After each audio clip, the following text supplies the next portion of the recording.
नमस्कार, मैं हूं दिव्यांजलि मोइत्रा। बंगाल के लिए चुनाव में हिंसा कोई नई बात नहीं।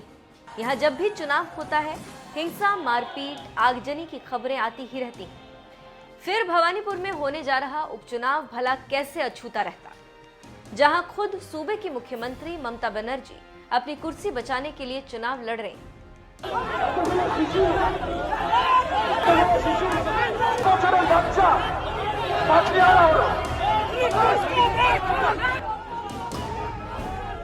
भवानीपुर सीट पर 30 सितंबर को होने वाले उपचुनाव के लिए सोमवार को प्रचार का आखिरी दिन था और इस आखिरी दिन भवानीपुर में खतरनाक माहौल देखने को मिला, जहां बीजेपी की उम्मीदवार प्रियंका टिब्बरवाल के लिए चुनाव प्रचार करने पहुंचे पार्टी के राष्ट्रीय उपाध्यक्ष दिलीप घोष को इस कदर घेर लिया गया कि उनके गनर को पिस्टल तक लहरानी पड़ गई।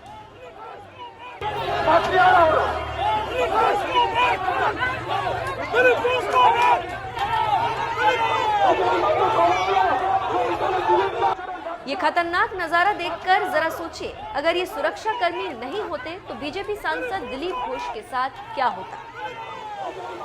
भीड़ की उग्रता देखकर आप समझ गए होंगे कि अगर दिलीप घोष के गनर पिस्टल नहीं निकालते तो उनके साथ क्या हो सकता था। ये हालत है सीएम ममता बनर्जी की हाई प्रोफाइल सीट भवानीपुर का, जहां से खुद ममता बनर्जी अपनी कुर्सी बचाने के लिए चुनाव लड़ रहे हैं।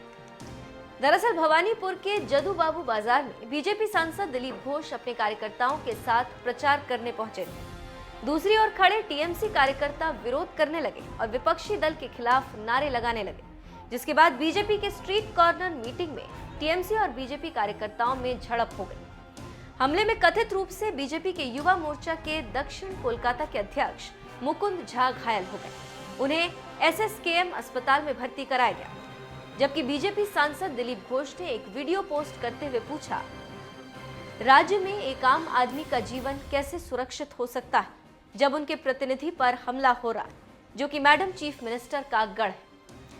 तो वहीं टीएमसी ने पलटवार करते हुए दिलीप घोष के गनर पर ही आरोप लगाते हुए कहा, दिलीप घोष के सिक्योरिटी गार्ड ने दिन के उजाले में बंदूक तानी थी, जो कि पूरी तरह से शर्मनाक है। जिस तरह से चुनाव प्रचार के आखिरी दिन भवानीपुर में दिलीप घोष को घेरा, उसे देखकर अक्सर बीजेपी की आलोचना करने वाले पत्रकार अजीत अंजुम भी भड़क गए। उन्होंने सीधे ममता बनर्जी से सवाल करते हुए लिखा, टीएमसी कार्यकर्ताओं का ये तरीका गलत है, गुंडागर्दी है। बीजेपी नेता दिलीप घोष के साथ भवानीपुर में इस तरह से धक्का मुक्की क्यों की गई ममता बनर्जी?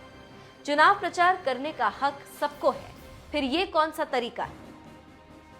भवानीपुर विधानसभा सीट पर जिस तरह से एक सांसद के साथ धक्का मुक्की की गई, गनर को पिस्टल लहरानी पड़ गई और टीएमसी कार्यकर्ताओं ने हंगामा किया, इस पूरे मामले को चुनाव आयोग ने संज्ञान में ले लिया और ममता सरकार से रिपोर्ट मांगी। आपको बता दें, ये कोई पहला मामला नहीं। इससे पहले चुनाव प्रचार करने गए बीजेपी सांसद अर्जुन सिंह को भी कथित तौर पर टीएमसी कार्यकर्ताओं ने भगा दिया था। बहरहाल आपको बता दें कि भवानीपुर सीट से ममता बनर्जी चुनाव लड़ रहे, उनके खिलाफ बीजेपी ने प्रियंका टिब्बरवाल को खड़ा किया, जिन्हें जिताने के लिए बीजेपी ने चुनाव प्रचार के आखिरी दिन सभी 8 वार्ड में 80 बीजेपी नेताओं को उतारने का प्लान बनाया था। अब देखना यह है कि प्रियंका सीएम ममता को कितनी टक्कर दे पाती।